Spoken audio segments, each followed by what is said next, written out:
Mais qui lui a appris ça? L'environnement dans lequel elle est née, l'environnement qu'il a accueilli. Il y a des gens aujourd'hui dont nous négligeons. Il est de ces personnes que nous insultons. Ce n'est pas de leur faute. Ils ont grandi dans un environnement dans lequel ils ont été mal fabriqués. Il a grandi dans un environnement sans amour, dans un environnement de règlement de compte. Ils ont grandi comme dans l'armée. Elle a grandi comme dans une sorte de jatoba. Maman changeait des copains. La grande sœur chez qui elle a grandi changeait de copains au gré des vagues. Frère, quand elle grandit, elle n'a pas d'autre repère que ces choses. Elle a grandi, on lui a appris. Moi si, mobile poche.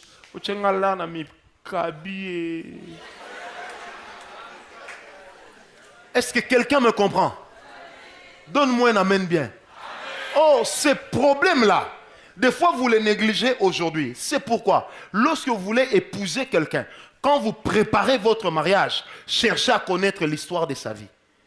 La sœur que tu dois épouser n'a pas le droit de te dire « je ne vais pas te parler de ma famille, je n'aime pas le faire ». Même si elle va en parler en pleurant, qu'elle le fasse mais qu'elle parle. Tu dois discerner certaines choses avant de prendre certaines décisions. Tu dois discerner certaines choses pour te permettre de bien arpenter certaines montagnes. Sinon, ça n'ira pas. Est-ce qu'on me comprend? Lorsqu'il y a un défaut de fabrication, il faut apprendre à soigner ça à la racine. Vous devez en connaître les causes. Qu'est-ce qui fait que cette personne soit comme ça? Et qu'est-ce qui fait que ce mal soit si enraciné? Parce que les défauts de fabrication, c'est un mal, mais un mal, qui est très enraciné. Et vous devez toujours vous poser la question, mais qu'est-ce qui justifie que ce mal soit enraciné? Or, généralement, la racine de tous les maux, nous les retrouvons dans notre famille. Nous les retrouvons sur la manière dont nous avons grandi, sur ce qui a été notre environnement direct lors de notre croissance. En fait, c'est le mauvais côté de nous que nous ignorons. Amen. C'est le mauvais côté de nous que nous ignorons. C'est pourquoi donne à l'autre l'occasion de te parler avec sincérité. Peut-être que certaines choses que toi, tu ne sais pas que ça ne se dit pas. Au moins, lui te dira que ça ne se fait pas. Amen. Vous savez, il est de ces personnes, il te blesse ou elle te blesse. Mais il ignore qu'elle te blesse. Oh, on a l'homme mabé. N'est-ce pas que c'est l'homme mabé? Pour on a costé. On a costé. Et bien, dans la vérité, on a costé. Parce que dans son environnement, personne ne lui a déjà dit ou montré que ça ne se fait pas. Amen. C'est pourquoi, dis à ton voisin, c'est pourquoi toi sois différent. Oh, dis-le lui très bien. Mais vous savez, ceci dit, les personnes qui ont des défauts de fabrication ne sont pas que des personnes qui ont grandi dans un climat ou une atmosphère délétère.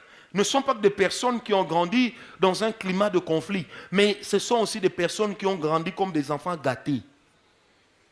Hein? Vous savez, en Afrique de l'Ouest, quand on dit de quelqu'un, on dit Vanessa, elle est gâtée. Ça veut dire la pola béba. Mais chez nous, si on dit une personne est gâtée, ça veut dire que cette personne, on l'a trop choyée. Frères, sœurs, quand vous tombez sur quelqu'un qui a été trop choyé, attendez-vous à ce qu'à un moment, elle ait des réflexes de nounours. Quand vous tombez sur une fille d'une certaine famille, attendez-vous aussi à ce qu'elle ait certains réflexes. Elle peut te dire, oh chérie, oh j'ai vu des côtes d'or. Tu m'achètes les côtes d'or? Pour elle, c'est normal. Oh, toi déjà, tu trouves que côtes d'or, 7800. Une plaquette de côtes d'or. Je n'ai côté nango wenze. Moi, kilo le koso. Moi, deux kwanga nanga, moi, tomate, ambouma, pili, pas, c'est bon, carré.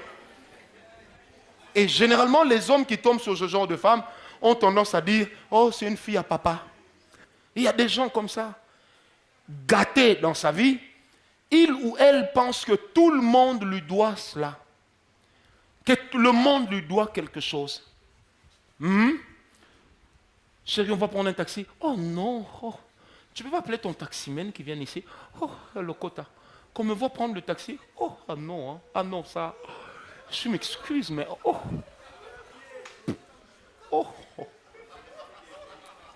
Elle n'est pas mauvaise, mais elle ne sait pas qu'on ne fait pas ça.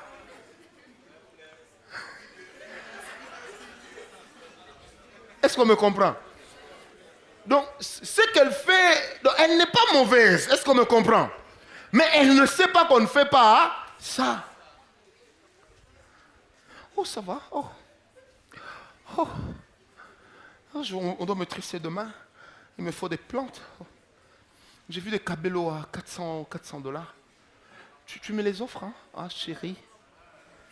400.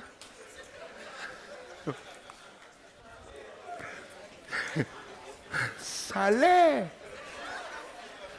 Et là, des fois, vous voyez, le côté commence à réfléchir. Elle a fait quoi pour moi pour mériter 400? Est-ce qu'on me comprend?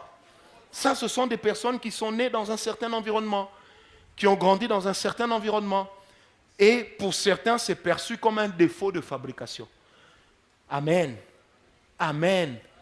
Mais j'aimerais vous dire que quelquefois, des personnes gâtées, même les remarques ne peuvent pas les changer. Seule la crise peut les changer. Quand tu pries, Seigneur, donne-moi la bonne femme, que ma femme change. Dieu peut vous faire passer par une crise pour la récupérer. Ça fait partie des thérapies divines. Il y a des gens qui ne peuvent pas changer sans la crise. Est-ce qu'on me comprend?